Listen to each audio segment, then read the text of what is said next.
Dear parents, greetings.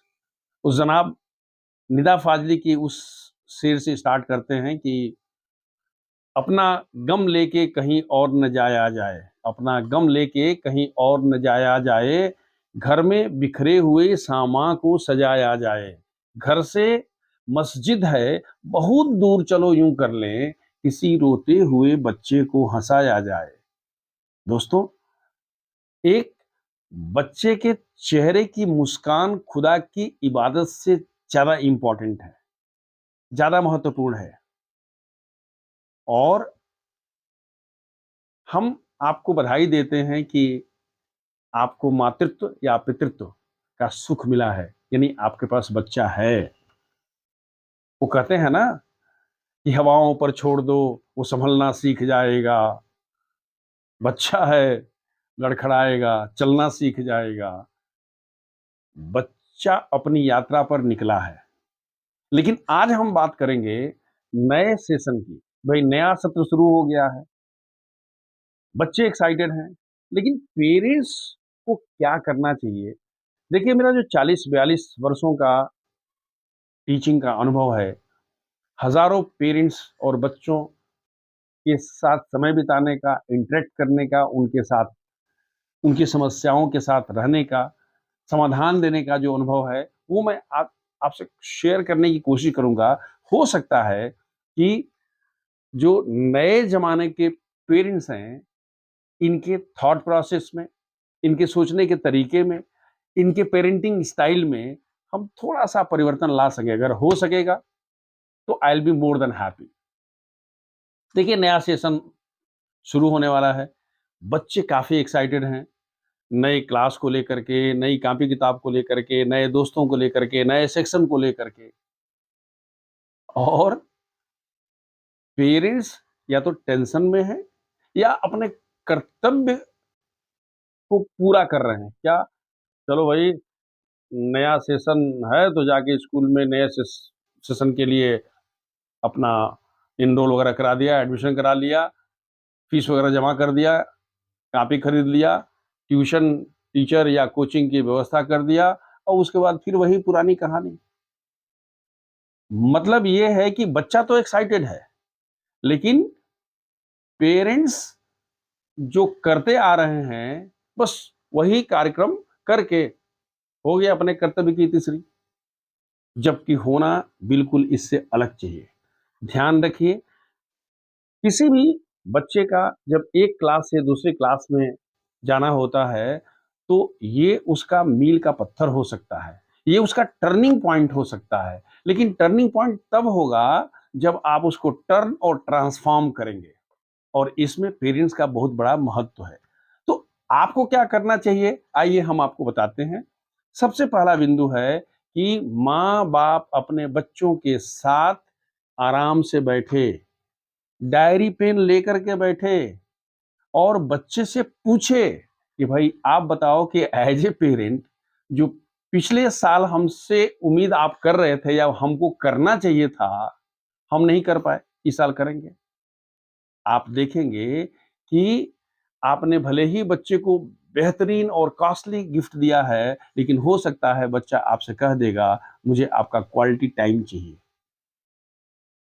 इसलिए आप बच्चे से ओपनली, ईमानदारी से उसको इनकरेज करके उसकी राय मांगिए और इसको नोट करिए और बच्चे को भरोसा दिलाइए कि जो पिछले वर्ष आप नहीं कर पाए थे, अगले साल करेंगे।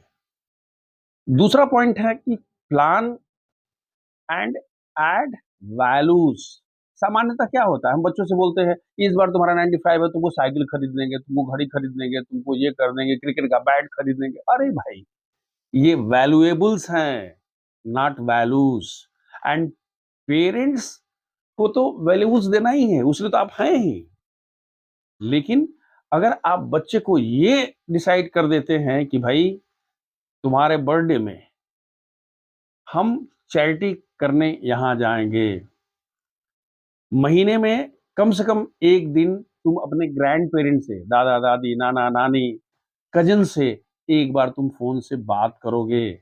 सबका डेट ऑफ बर्थ, सबके मैरिज एनिवर्सरी को नोट कर लो और इंश्योर करोगे कि उस दिन तुम उनको मैसेज भेजते हो।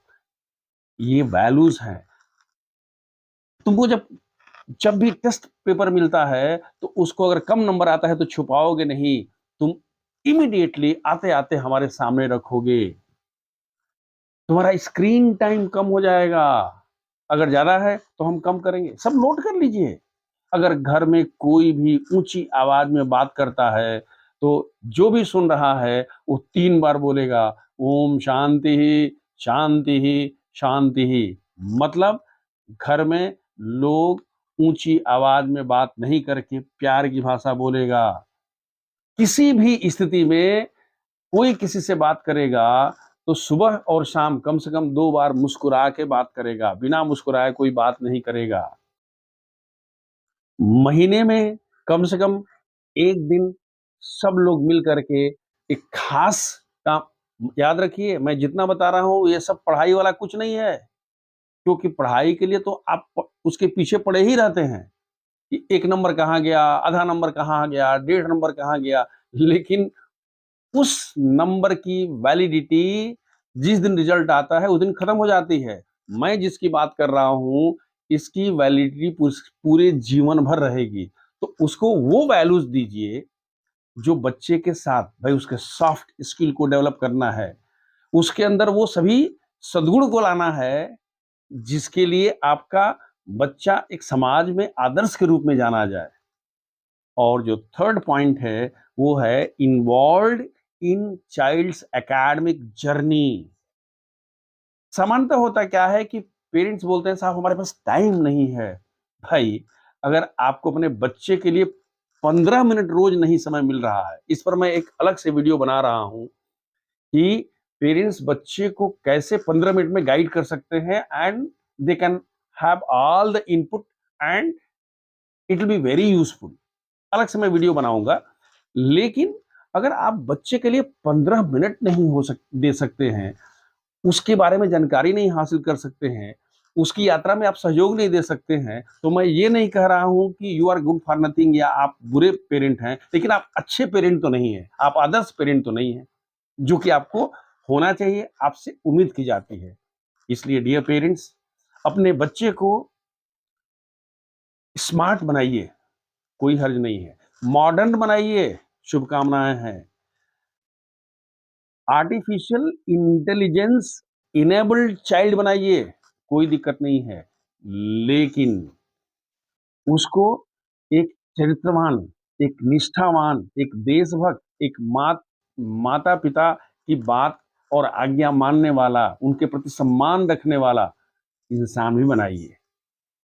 उसको वैल्यूज के साथ आगे बढ़ने दीजिए, यानी उसको सद्गुणों से सुसज्जित एक पुष्प गुच्छ की तरह से बनाइए, जो सिर्फ अपने आप को नहीं, सिर्फ अपने परिवार को नहीं, बल्कि पूरे समाज, देश और मानवता को सुगंधित कर सके, उसके काम आ सके। आपके लिए, आपके बच्चे के लिए और उसके सुनहले भविष्य के लिए, आपकी खुशी और आनंद के लिए हम ईश्वर से प्रार्थना करते हैं, शुभकामनाएं प्रेषित करते हैं। इन्हीं शब्दों के साथ सर्वे भवन्तु सुखिनः, सर्वे सन्तु निरामया, सर्वे भद्राणि पश्यन्तु, मा कश्चित् दुःख भाग् भवेत्।